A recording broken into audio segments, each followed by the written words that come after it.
안녕하세요. 잠시 기도하고 시작합니다. 성부와 성자와 성령의 이름으로 아멘. 성령님, 오늘부터 이제 본격적으로 육신과 정신이 아닌 영이 무엇인지에 대한 깨달음을 얻고자 합니다. 성령님께서 인간의 본질인 영에 대한 깨달음을 잘 얻을 수 있도록 저희를 비춰주시기를 청합니다. 또한 가톨릭 스튜디오 회원 모두가 자신의 정신과 영을 성령님께 개방시키면서 활짝 열고 영에 대한 깨우침을 얻을 수 있기를 빕니다. 고맙습니다. 성부와 성자와 성령의 이름으로 아멘. 자, 오늘부터 여러분들이 정말 기대했던 그리고 희망하고 있는 영에 대한 초월에 대한 강의를 합니다. 우리가 세상에 딱 태어나면은 먼저 육신 중심의 삶을 삽니다. 육신 중심의 삶이라는 것은 오감으로 행동주의적 삶을 사는 것을 뜻하죠. 어떤 정신이나 이런 게 들어가지를 않죠, 거의. 그러다가 이제 청소년 시기가 되면 이제 정신이 역할을 하게 됩니다. 정신이 어떤 역할을 하느냐 하면은 기획, 관리,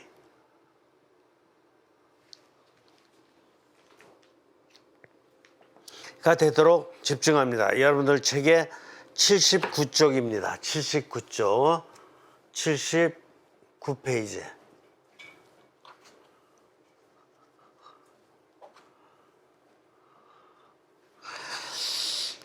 그래서 정신은 이제 기획과 관리를 합니다. 청소년 시기 때 특별히 공부를 어떻게 할 것인지 이렇게 기획을 하고, 그 다음에 이제 나름대로 관리를 해가면서 공부의 효율성을 높이죠.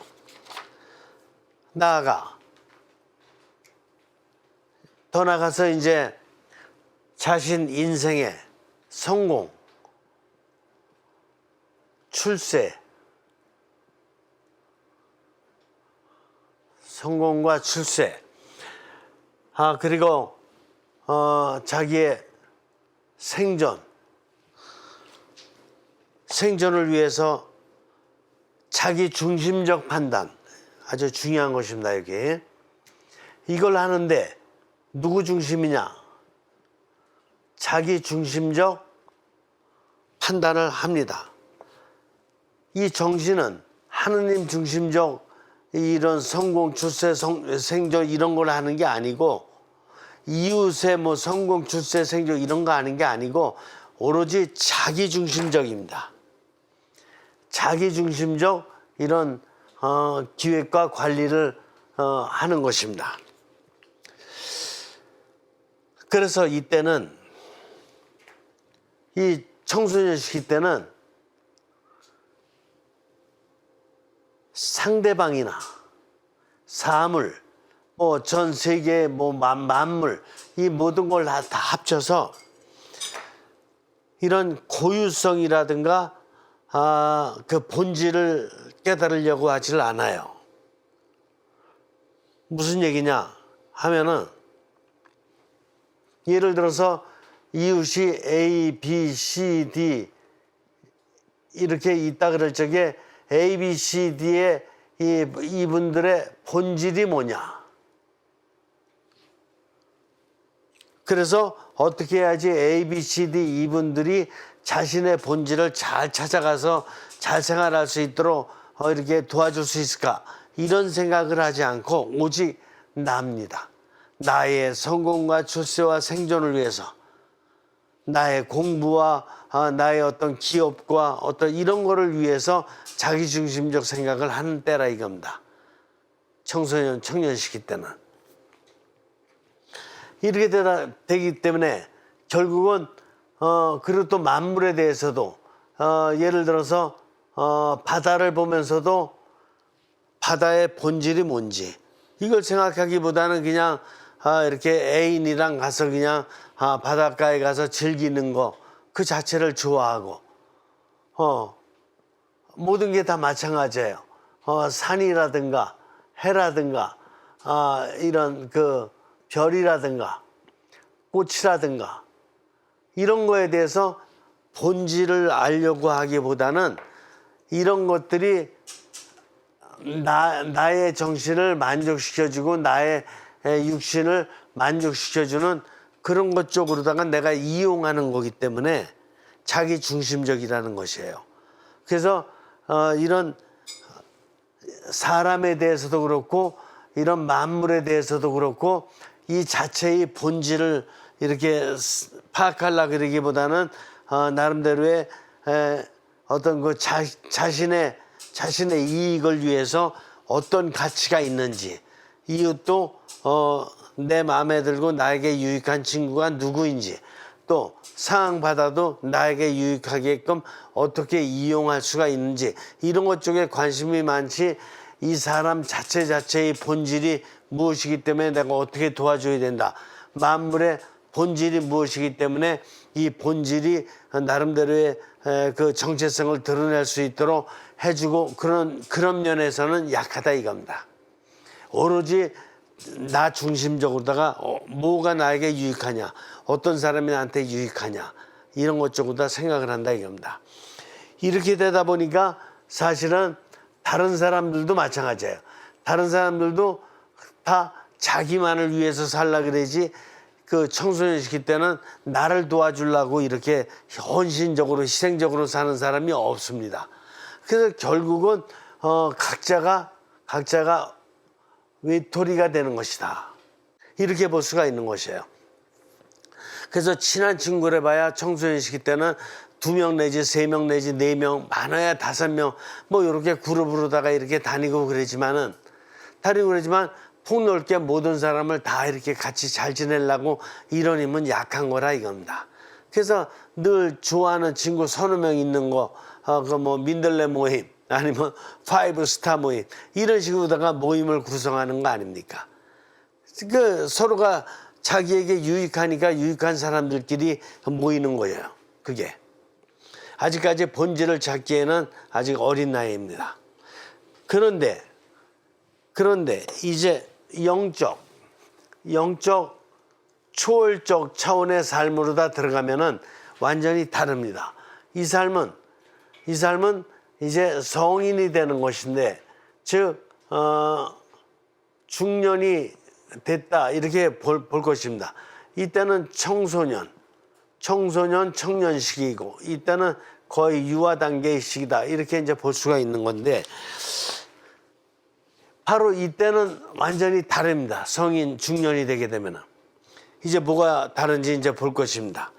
80쪽 80페이지 보세요. 80페이지 위에서 네 번째 절. 그러나 영적 초월적 현존은 완전히 다릅니다.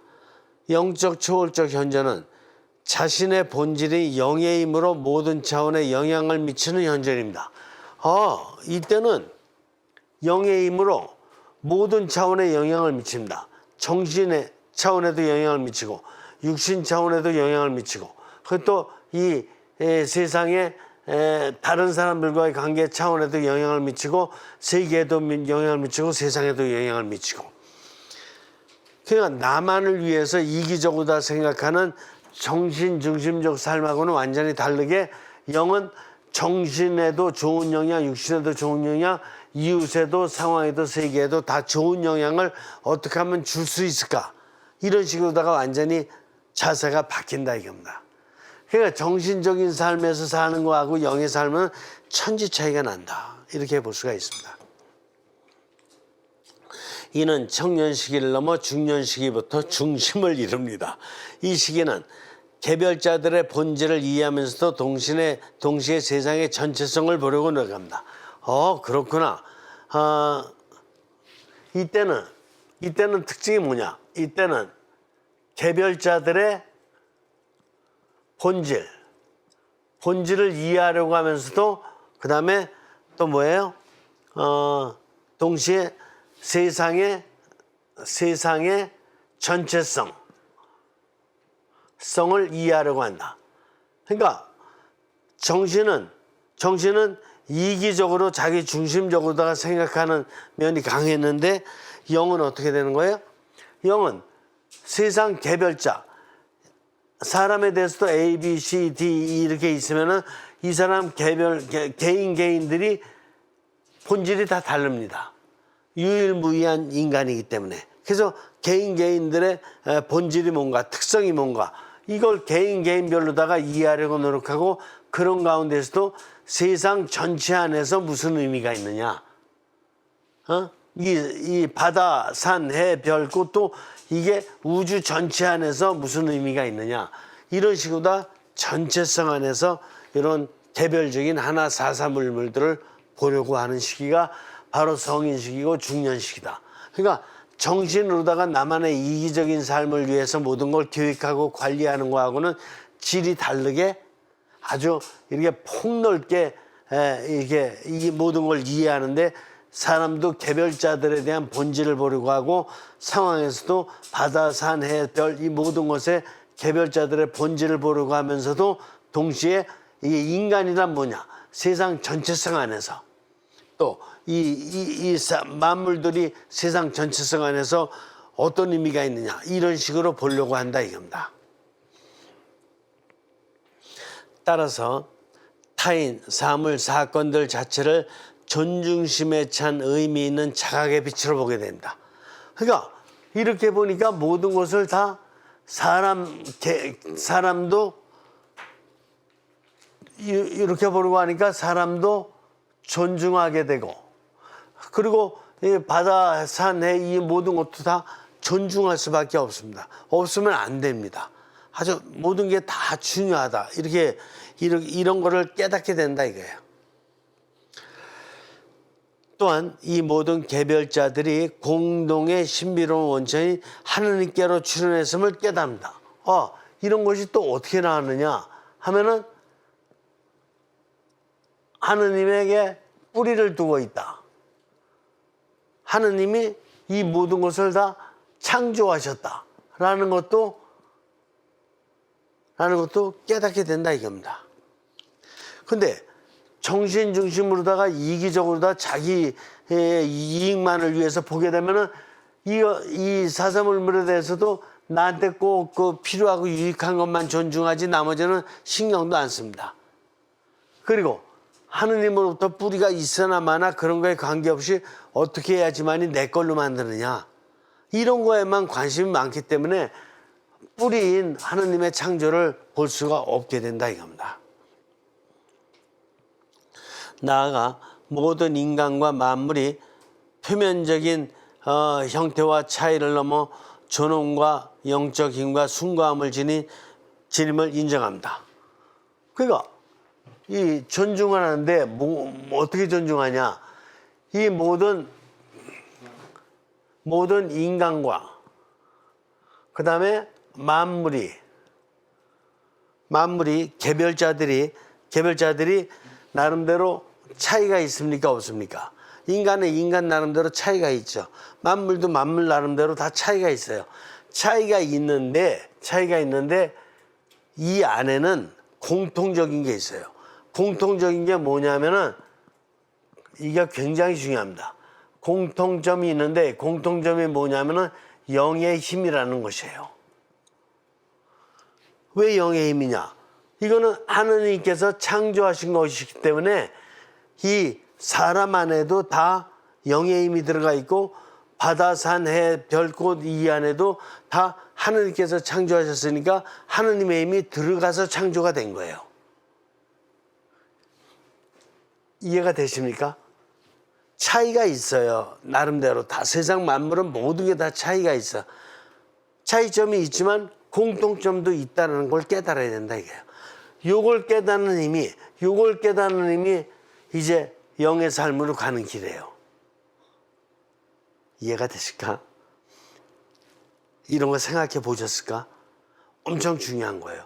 넌 그냥 어렴풋이 아는 것 같지만 이렇게 정확한 원리로다가 여러분들이 이렇게 들어보신 적은 없을 거예요. 대단히 중요합니다. 따라서 유일무이함 속에서 하나됨의 상태. 그래서 이게 뭐야? 만물이 다 차이가 있으니까 유일무이하거든요. 유일무이함 속에 뭐가 되는 거예요? 하나됨이에요. 모든 것이 다 유일무이해. A, B, C, D, E, F, G 뭐 아무리 많아도 다 유일무이해. 그런데 어떻게 되는 거예요? 하나가 돼. 왜? 영의 힘이 있으니까. 이 영이 얼마나 중요한지 아시겠죠? 영의 힘이 없으면 하나가 안 돼요. 바울 사도가 그 다마스커스 가는 길에 깨닫기 전에는 나는 이제 내가 사는 것이 아니라 그리스도께서 내 안에 사시는 것입니다. 이런 거 어림도 없어요. 그런 거 생각할 힘이 전혀 없어. 근데 다마스커스 가는 길에 빛을 받고 이제 하느님을 정작 체험하고 나서 보니까 모든 인간들 안에, 모든 만물 안에 창조하신 하느님의 힘이 들어가 있다는 걸 깨닫고 이제 내가 사는 모든 것은 이제 그리스도께서 내 안에 사시면서 함께 하시는 것입니다. 그리스도와 나는 하나입니다. 이런 고백을 할 수 있었던 거예요. 이것이 바로 내면 형성 속에서 공동 형성의 원리다. 이게 뭐야? 이걸 깨닫는 게 뭐예요? 이걸 깨닫는 게 뭐예요? 내면 형성이죠. 내면 형성이 뭔데? 내면이 나 육신, 정신, 영이 내 거잖아요. 그죠? 육신, 정신, 영이 내 거죠. 근데 나의 영을 깨달으니까 내 안에서 깨달아진 거예요, 이제. 그죠? 내가 깨달아지니까 이제 모든 것이 다 하느님의 힘이 들어가 있는 영의 힘이 들어가 있고, 그리고 하느님의 영의 힘이 들어가 있으니까 모든 것이 하나다. 이걸 깨닫는 거거든. 그러니까 이게 내면 형성 속에서 모든 것과 하나 되는 공동 형성이 이루어진다. 내면 형성 속에서 공동 형성이 깨달아진다. 이해가 되세요? 그래서 내 안에서 나는 하느님과 함께 살고 있고, 그리고 이제 하느님을 깨달은 나의 영 안에서의 나의 내면은 뭐야? 이웃, 상황, 세계, 만물 모든 것과 같이 하나 돼 있다. 이게 공동 형성이다. 그래서 수영장 가면은 어떻게 돼요? 내가 가는 거예요. 내가 가는 건데 수영장 가서 수영장을 만들어 주신 이렇게 힘을 주신 하느님과 또 수영장과 수영장에 있는 물과 수영장에 있는 나무와 수영장에 있는 벤치와 또 거기 수영하고 있는 이웃들과 모든 거와 하나 된 마음으로 수영한다 이게요. 이게 나의 내면 형성 안에서 공동 형성이라 이게요. 직장을 가면 내가 내면 형성이 영적으로다가 하느님 안에 지금 하느님의 힘을 느끼면서 하나 돼 있어요. 그래 되면 직장에 가서 직장에 책상에도 하느님의 힘이 들어가 있고 의자에도 하느님의 힘이 들어가 있고 컴퓨터 안에도 하느님의 힘이 들어가 있고 근무하는 이웃 안에도 하느님의 힘이 들어가 있고 하느님의 힘이 안 들어간 게 없거든. 그러니까 모든 거 안에서 하느님의 힘을 느끼면서 하느님의 뜻을 이루어 나가는 공동 형성을 하는 거라 이겁니다. 어딜 가나 마찬가지야. 등산을 가도 마찬가지고 비행기를 타도 마찬가지고 어디 가나 다 하느님의 힘이 담긴 걸 깨달으면서 하느님의 뜻을 이루려고 하면은 나의 내면이 하느님의 내면이 되는 것이고 그러면 하느님의 뜻을 이루는 공동 형성이 되는 거라 이겁니다. 이게 이 세상에 태어난 하느님께서 이 세상에 우리를 태어나게 해주신 선형성의 목적인 거예요. 이게 선형성의 계획이신 거고 내면 형성과 공동 형성의 일치, 나의 내면 형성과 공동 형성의 일치를 깨닫는다는 것은 하느님의 큰 은총이에요. 자, 이것을 깨달은 인간은 이제 자, 이제 은총을 받게 되는데 무슨 은총을 받게 되냐? 수용성. 뭐든지 다 수용해, 이제. 그 다음에 지혜. 여러분들 지혜는 하느님으로부터만 받는 건 줄 알고 있죠? 그래서 솔로몬이 그 지혜를 청해가지고 하느님한테 지혜를 받았다는 걸 알고 있는데, 그래서 그걸 인용하는 사람이 많더라고. 근데 하느님으로부터 받는 건 맞아요. 근데 하느님의 힘이 어디 있는데? 하느님의 모든 인간들 안에 있다니까. 하느님의 모든 상황과 세계 안에 있다니까. 그러니까 지혜는 어디서 받는 거냐? 지혜는 하느님의 힘이 들어간 모든 것으로부터 받는 게 지혜예요. 그거 하느님한테만 받으려고 그냥 성체조회만 해가면서 하느님 그냥 지혜를 주십시오. 이러지 말고 만물에 깨어 있어야 된다니까. 어떤 때는 자기 정신과 자기 육신이 지혜를 깨닫게 해줄 수 있어요. 자기 내면에서. 알겠죠? 그러니까 지혜는 하느님의 힘이 들어간 모든 것에서부터 다 깨달을 수 있는 거기 때문에 항상 열려 있어야 되고 수용성이 있어야 된다니까요. 지혜. 그 다음에 경외. 그 다음에 감사. 그 다음에 희생. 기투. 하느님의 뜻을 기투하는 것입니다. 기투. 이런 수없이 많은 영적 성향들을 깨닫게 되고 이제 그걸 살게 되는 것입니다. 더 구체적으로다가는 바로 이런 성향들이에요. 내가 하느님과의 합치될 수 있는 합치의 은총, 하느님의 뜻을 인정하는 인정, 하느님의 뜻을 개방하는 개방성, 또 세속적인 걸 초탈하는 초탈, 그 다음에 상황에 들어가도 이렇게 모든 사람들과 융화하는 거, 사건이 생겼을 때 하느님의 뜻을 이루는 순명, 사물에 대해서 욕심부리지 않는 단순함, 어떤 사람을 만나든 영적인 어떤 연민, 영적인 외경, 또 그의 비밀을 지켜주는 삼일함, 전 세계 뭐를 향해서도 확고하면서도 부드러운 영향을 발휘하는 이런 은총을 받게 되는 거라 이겁니다. 그래서 이걸 영적인 성향이라 그러는 거예요.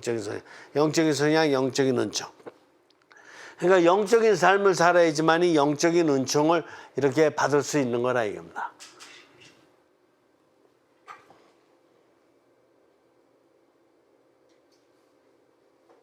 여러분들은 신앙 왜 선택했냐? 영적인 삶을 살기 위해서 신앙 선택한 거예요. 여러분들 성경을 갖다가 왜 공부하고 읽고 매일 그러느냐? 바로 영적인 성향을 닦기 위해서 그런 거예요. 그래서 내면 영성 안에 공동 영성의 삶을 살라 그러는 거예요.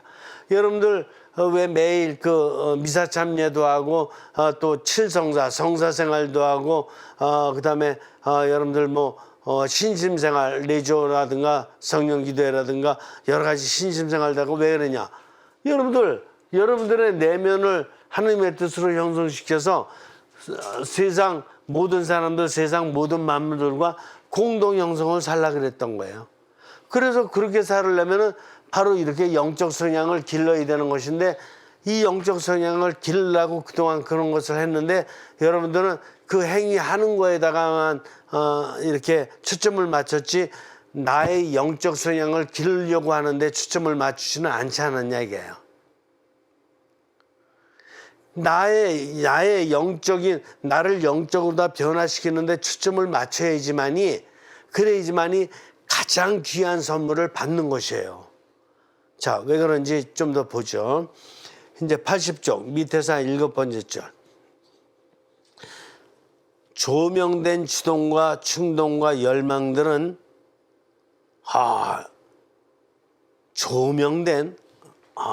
그렇구나.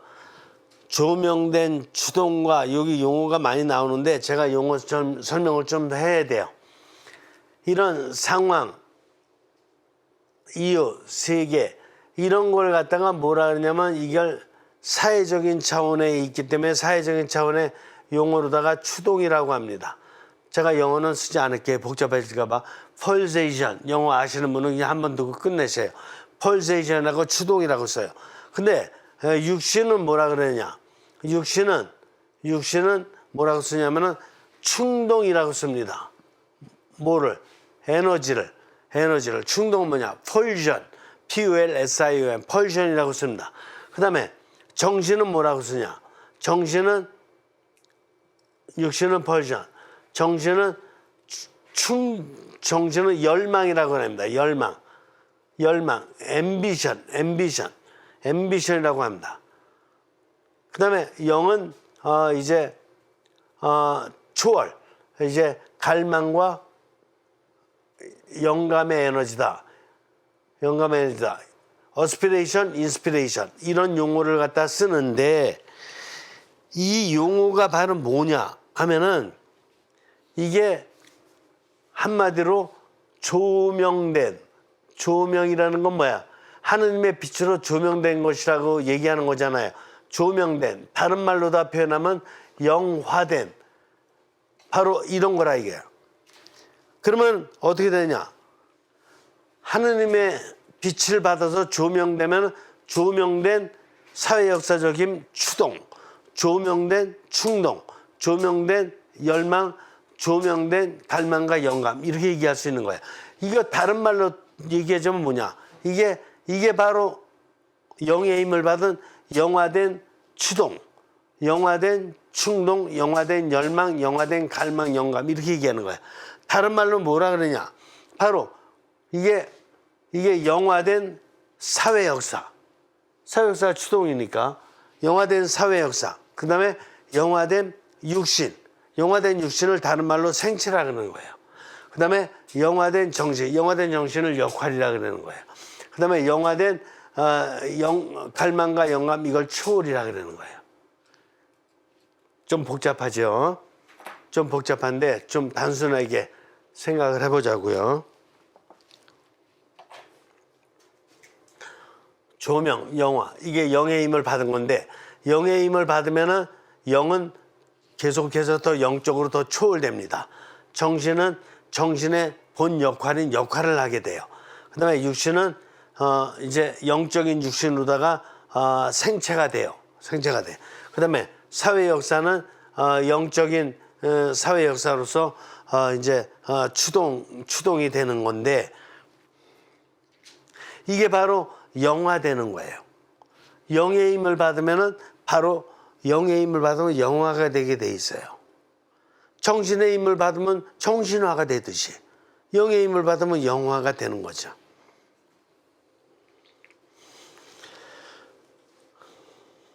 그래서 이 영의 힘을 받게 되면 어떻게 되느냐? 맨 밑에 줄. 영의 에너지는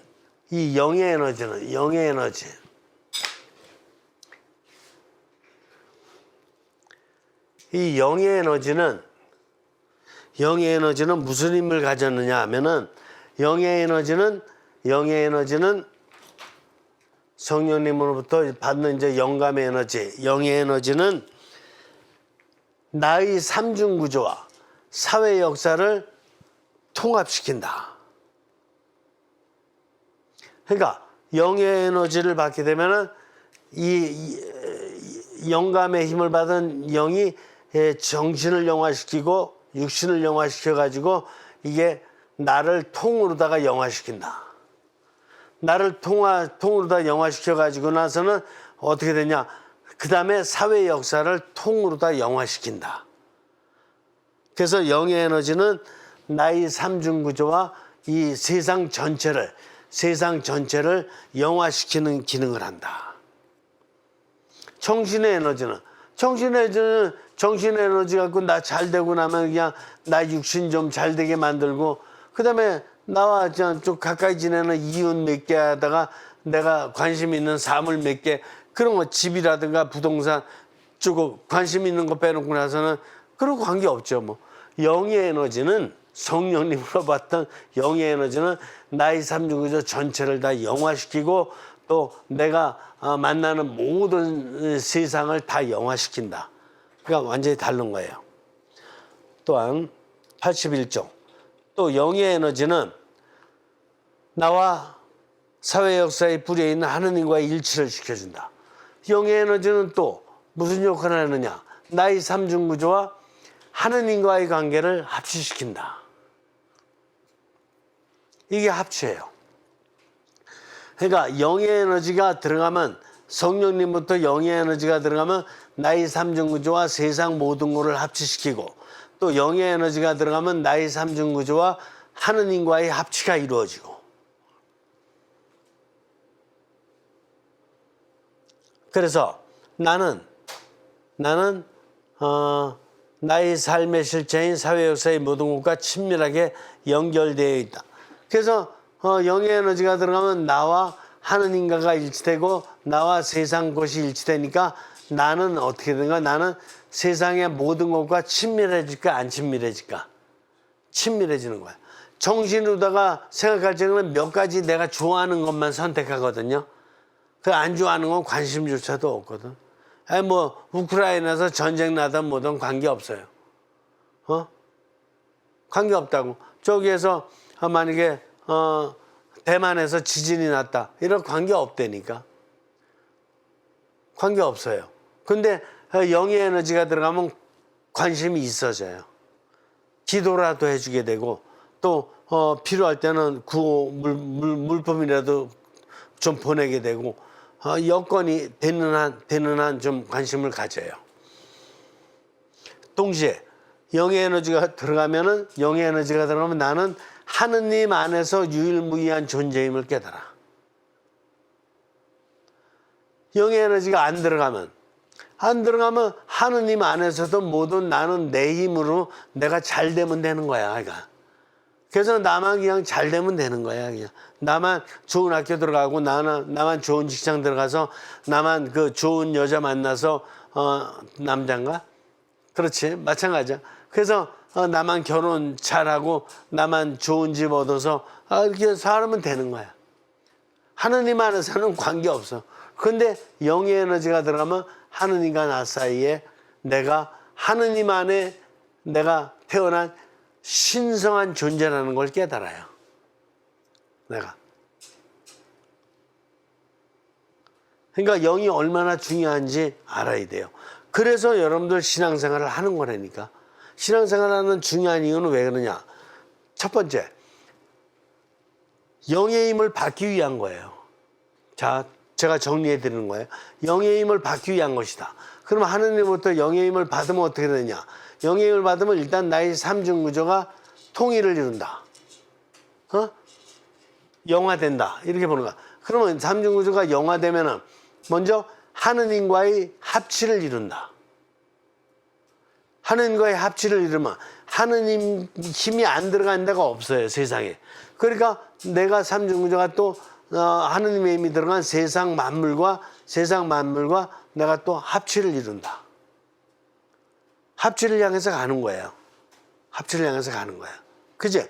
그렇게 가는 가운데 내가 하느님 안에 유일무이한 존재라는 걸, 신성하고 거룩한 존재라는 걸 깨닫는 거예요. 다른 사람들과의 관계에서 비교한다든가 경쟁한다든가 차별한다든가 이런 게 아니라 하느님 안에서 내가 유일무이한 귀한 존재이고 또한 이웃 역시도 하느님 안에서 아주 귀하고 신성한 존재라는 걸 깨닫게 되는 거예요. 이게 영의 힘이다. 그러니까 세상에서 깨달아야 될 가장 중요한 가르침은 바로 내가 지닌 영의 힘이 어떤 힘인지를 깨닫는 것이다. 이거 깨닫지 못하면 이제 뭐 인성을 잊어버렸네, 인격이 파괴됐네, 뭐 별의별 얘기가 다 나오는 거예요. 영의 힘을 못 깨달았기 때문에. 여기까지 이해가 되셔요? 이해가 되시죠? 그러니까 육신 좀 깨달은 거하고 정신 좀 이렇게 공부해서 깨달은 거하고는 질이 다르죠. 영을 깨닫는 거는. 질이 달라요. 이거는 정신적으로 공부 아무리 많이 해보고 육신적으로 금메달 몇 개를 땄다고 하더라도 그걸 못 깨달아요. 영이 지금 깨달은 것만큼 이런 그 세상 모든 것을 향해서 하느님 안에 일치, 세상 모든 것 안에 일치, 나도 또한 하느님 안에서 유일무이하고 이웃 또한 하느님 안에서 유일무이하고 신성한 존재라는 거. 이런 걸 깨닫는 건 정신으로 절대로 못 깨달아요. 영으로밖에 못 깨닫는다니까.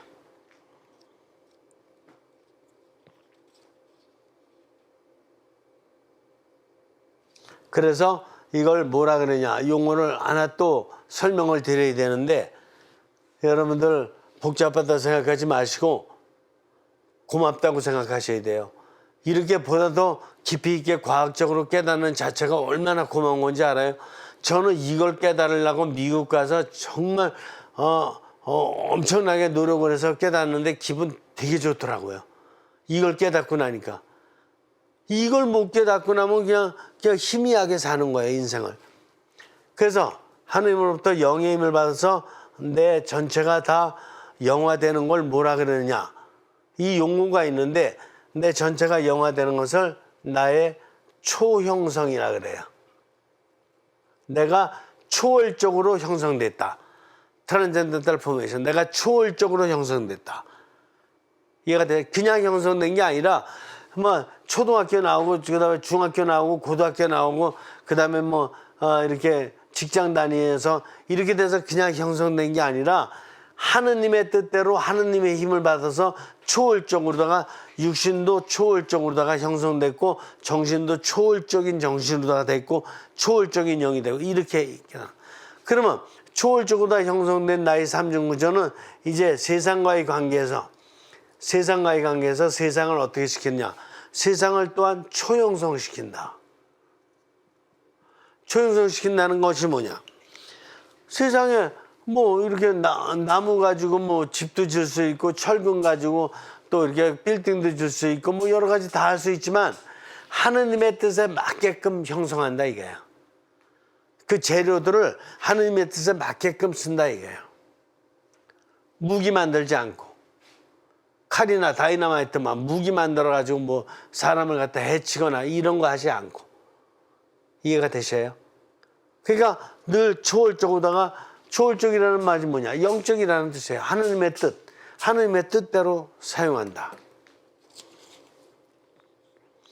자, 그 다음에 81쪽에 밑에서 네 번째 줄. 살면서 정체성. 여러분들 정체성이라는 말 많이 들어봤죠? 정체성. 아이덴티티, 정체성, 신혼이라고도 얘기하죠.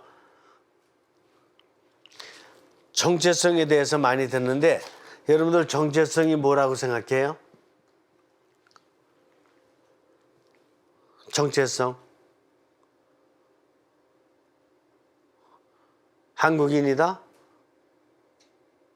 나의 정체성은 뭐 신부다? 이렇게 단답형으로 내려서는 안 되고 정체성을 설명하려면 네 가지 차원이 있어요. 네 가지 차원 뭐냐? 첫 번째 육신적 차원. 육신적 차원은 뭐야? 내가 건강하냐? 아니면 내가 육신적으로다가 어떤 특정한 어떤 그 기질이 있어서 어떤 특별한 운동을 잘하냐? 어떤 이런 거 같은 거. 나는 등산을 잘하냐? 나는 수영을 잘하냐? 나는 뭐 태권도를 잘하냐? 나는 뭘 잘하냐? 어떤 이런 거 같은 거 이게 바로 육신의 정체성이에요. 그럼 여러분들은 여러분 정체성이 뭔지 알으셔야 돼. 잠을 잘 잔다. 그것도 있을 수 있어요. 밥을 잘 먹는다. 그것도 있을 수 있다니까. 나는 코를 잘 건다. 그것도 있을 수 있어요. 그것도 정체성이에요. 뭐. 그래서 자신의 정체성이 무엇인지 육신적인 정체성이 한 가지 있어요. 그 다음에 정신적인 정체성이 또 달라. 그죠? 정신적 정체성 뭐야? 정신의 건강 상태. 정신이 건강한지 건강하지 않은지. 이게 건강 상태는 제일 중요한 거예요. 항상 육신의 정체성에서도 육신이 건강한지 안 건강한지가 제일 중요한 거예요. 그 건강하면 그 다음에 여러분들이 가진 기질과 장점이 뭔지 얘기하는 거고 정신도 정신 상태 건강한지 안 건강한지 만약에 내가 알코올 중독자다 그러면 정체성이 뭐야? 정체성이 뭐 있긴 뭘 있어요. 알코올 중독자가 그 정체성이 있다라고 보기가 어려운 거야. 항상 흔들려 있는 사람이지. 근데 정신적으로 건강하다. 그러면 정체성이 일단 정확히 있는 거예요. 그런 가운데 나는 어떤 전문 분야에서 일을 하고 있고 지위가 뭐고 직책이 뭐고 뭐 이렇게 나름대로 그 공부를 해서 어떤 학위를 갖고 있고 이런 것 같은 게 정신적 정체성이라니까요. 이해되셔요? 그렇죠. 이해 안 되실 게 없지. 그다음에 사회 역사적 정체성이 있어요. 세상의 정체성. 세상의 정체성 뭐냐? 나는 내가 군대에서 일을 하는지, 나는 경찰서에서 일을 하는지, 나는 학교에서 일을 하는지, 나는 병원에서 일을 하는지, 나는 동요에서 일을 하는지, 나는 시청에서 일을 하는지 뭐 다 다르잖아요. 이게 사회 역사적 정체성이에요. 뭐가 좋고 뭐가 나쁜 게 아니야. 그냥 나는 거기서 일을 한다 이게요. 그게 나의 사회적인 정체성이에요. 이해가 되시죠? 그죠? 그러나 육신적으로다 정체성, 건강하냐 먼저 묻고 그 다음에 기질이 뭐냐. 정신적으로다 건강하냐 먼저 묻고 그 다음에 내가 전문적으로 하고 있는 분야가 뭐냐. 사회 역사적으로 나는 건강한 곳에 가서 어떤 분야의 일을 하느냐. 건강하지 않은 곳에 가서 일을 하면은 정체성이라고 볼 수 없지. 그죠? 건강한 데 가서 일을 해야지 정체성이 있는 거지. 그런데 이제 하나가 남았어요. 뭐가 남았죠? 육신의 정체성도 있고 정신의 정체성도 있고 사회 역사적 정체성. 이건 누구든지 다 있는 거예요. 집에서 집안 살림하는 부모님은 사회 역사적 정체성이 없지 않느냐? 아니요. 가정일이 제일 중요한 거예요. 사회 역사적인 일 중에서. 그래서 어머니들이 가정에서 가정 일하는 거는 이게 우리 가족들이 세상 나가서 일할 수 있는 바탕을 마련해 주기 때문에 어머니의 그 가정의 정체성이 제일 중요한 거라니까요. 그게 깨지면 가정의 정체성이 깨지면 가족들의 사회적 정체성이 다 깨져요. 무너지고. 아시겠어요? 그러니까 사회 역사적 정체성이 가정이 제일 중요한 거라니까요. 근데 영성적 정체성은 뭐냐 이거예요. 이거는 자 82쪽의 중간이요. 영성적 정체성은 육신의 정체성, 정신의 정체성, 사회의 역사의 정체성과는 다릅니다. 이 영의 정체성은 육신의 정체성, 정신의 정체성, 사회 역사적 정체성을 다 포함하면서도 하느님께 대한 관계성이 가장 강합니다. 이게 영의 정체성의 특징이에요. 그러니까 영의 정체성은 정신도 포함하고 육신도 포함하고 사회의 정체성도 다 포함하는데 무엇보다도 중요한 거는 하느님과의 관계성이 가장 강합니다. 정신은 하느님과의 관계성이 강하지 않다니까. 정신은 매일 그 이웃과 상황과만 강해요. 육신도 마찬가지고. 근데 영은 하느님과의 관계성이 제일 강해요. 그리고 영의 정체성은 육신과 정신이 추구하는 거와는 질이 다르게 가장 깊은 의미를 깨달아요. 삶을 살면서 어떤 일을 갖다가 많이 하게 되는데 그 많은 일을 할 때마다 육신도 의미를 찾고 정신도 의미를 찾잖아요. 예를 들어서 산책을 한다. 육신도 의미를 찾고 정신도 의미를 찾지만 영이 찾는 의미만큼 깊지를 못해요. 만약에 외국에 간다. 외국에 가도 육신도 정신도 나름대로 의미를 찾지만 영이 찾는 의미가 가장 깊어요. 공부를 해도 마찬가지고 결혼을 해도 마찬가지고 결혼을 해도 육신과 정신과 사회 역사가 찾는 의미가 다 있지만 영으로 찾는 의미가 가장 깊어. 그래서 왜 그러냐면은 나는 하느님의 뜻과 계획으로 유일무이하게 탄생된 존재이기 때문에 그래. 나는 하느님에 의해서 탄생된 존재이기 때문에 하느님과의 관계가 1번임을 깨닫는 힘이 바로 영이에요. 육신은 당장 눈에 보이는 것만 봐. 정신은 눈에 보이는 것 같고 생각을 좀 하는 거고.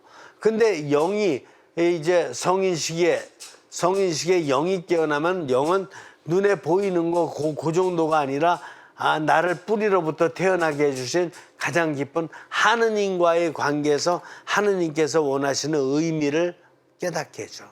그게 영이에요. 그러니까 영이 얼마나 중요하냐고요. 여러분들 신앙생활 왜 선택했어요? 이걸 깨닫기 위해 선택한 거예요. 여러분들 매일 미사 왜 가요? 이거 깨닫기 위해서 가는 거예요. 육신과 정신으로 깨닫는 게 아니라 영적인 의미를 깨닫기 위해서 가는 거라니까요. 예를 한번 들어볼게요. 그런 거 뉴스에 보도해서 본 적이 있죠. 전철역이라든가 수영장에서 이렇게 있다가 그 어떤 사람이 막 전철역에서 떨어져서 죽을 뻔하고 어떤 사람이 수영장에서 빠져 죽을 뻔한 그럴 적에 그 뛰어들어가가지고 막 사람 구해내고 오히려 자기가 죽은 이런 살신성인 같은 사람 있잖아요. 무슨 의미죠? 무슨 의미죠? 물론 육신의 힘도 들어갔어. 정신의 힘도 들어갔고. 근데 순간적으로 다 그 희생적인 일을 하는 것은 하느님과의 긴밀한 관계가 있기 때문에 하느님께서 심어주신 그 영의 힘으로다가 육신 정신을 포함해서 그 일을 하는 거예요.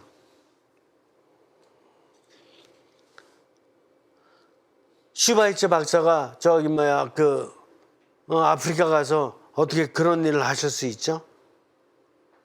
어떤 의미였죠? 물론 육신적으로도 일을 했어요. 정신적으로도 의사로서 일을 했고. 근데 무슨 의미죠? 가장 큰 힘은 하느님께서 이렇게 심어주신 바로 이런 영감의 힘을 받아서 정신과 육신이 함께 가서 일을 한 거예요. 어머니가 그 아기를 낳아서 기르는데 어떤 힘으로 기르죠? 무엇보다 먼저 하느님께서 주신 아기의 감사함을 느끼면서 영의 힘을 깨달아서 정신과 육신의 힘을 포함해서 애를 기르고 있는 거예요.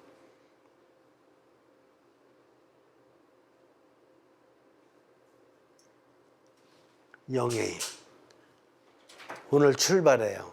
계속해서 영이 무엇인지를 깨달아야지만 여러분들은 인간으로서도 정말 내가 누군지를 본질을 깨달을 수 있고 더더구나 신앙인이라 그러면 내가 신앙생활을 왜 하고 있는지를 바로 영을 깨달음으로써 여러분들 신앙생활을 왜 하는지를 깨달을 수 있어요. 이걸 못 깨달으면은 신앙생활 하는 사람들끼리도 그 안에서 얼마나 알게 모르게 갈등과 또 이렇게 불만과 또 이렇게 서로 간에 심지어는 막 불평까지 하고 이러는 경우 이슈 없슈 있던데 이게 바로 다 영을 못 깨달아서 그렇게 사는 거고 일반 사람들도 왜 매일 갈등하면서 서로 간에 시기하고 질투하고 상대를 내려 누르고 왜 이렇게 막 싸매고 있고 그런지 알아요? 영을 못 깨달았기 때문에 그런 거예요. 오늘 여기서 마치고 또 다음 주에 계속해서 영에 대한 공부를 좀 더 조금씩 깊이 있게 해나가야겠습니다. 마치기도 하죠. 성부와 성자와 성령의 이름으로 아멘. 성령님, 인간 안에 육신과 정신뿐 아니라 영까지 심어주셨으니 당신의 모상을 닮은 이 영의 힘이 과연 어떻게 힘을 발휘해야 되는 것인지 당신께서 깨닫게 해주셔야지만 저희들이 바르게 깨닫고 바르게 당신의 뜻을 실천할 수 있게 됩니다. 성령님, 계속되는 강의를 통해서 당신께서 주시고자 하는 의미를 깨닫도록 인도해 주십시오. 고맙습니다. 성부와 성자와 성령의 이름으로 아멘. 수고하셨습니다.